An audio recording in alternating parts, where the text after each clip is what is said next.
You are getting married and moving out very soon, but hush, hush. So when you read in the book of Ecclesiastes chapter 3 verse 7, it says, a time to be silent and a time to speak. Isaiah 30 verse 15 says, in quietness and trust is your strength. So I remember a time when I deeply desired to move out from under my parents' roof. But I realized the only way I could fully and permanently move was when I got married. Not during holidays, not short breaks. Marriage brought the authority to exit completely. But here's what I also learned. The moving out was physical, but the preparation was spiritual. And not everything about that process was meant to be shared early, because some things need to grow in silence before they show in public. Hallelujah. So 1, marriage may be the door, but silence is the key. So many desire to live toxic, restrictive, or transitional places, but not all exits are authorized. For me, marriage was the covenant that allowed a full move, not just a visit or escape.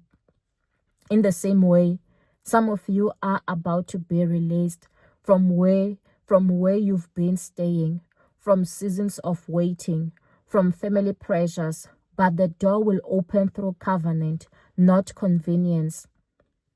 2, speak more to God than to people.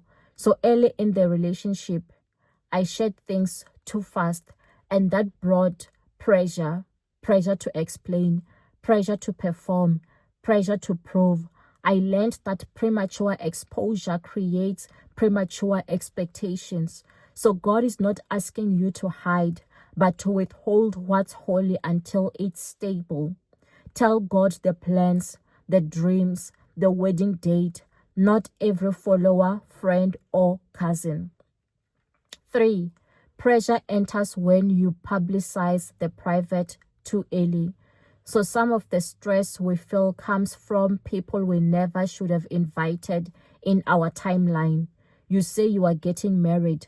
Now they want to know when, where, how much. You say you are moving out. Now they want to check the apartment, judge the budget. Learn from Mary. She carried Jesus quietly for months before the public even knew. So silence isn't secrecy. It's spiritual protection. Hallelujah. 4, look out for these signs before the shift happens.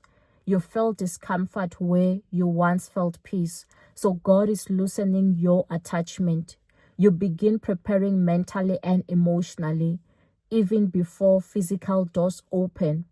You start desiring covenant, not company, meaning marriage becomes purpose-driven, not loneliness-based.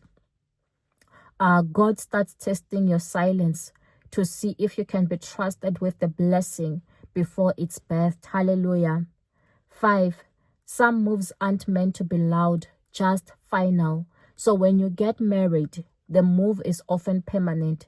It's not a back and forth visit, it's a crossing over. That's how some of you will live. Not with a bang, not with fanfare, but with clarity, peace, and divine backing. God moves people quietly when the move is holy. Hallelujah. 6, guard your garden. Guard the garden until it's grown.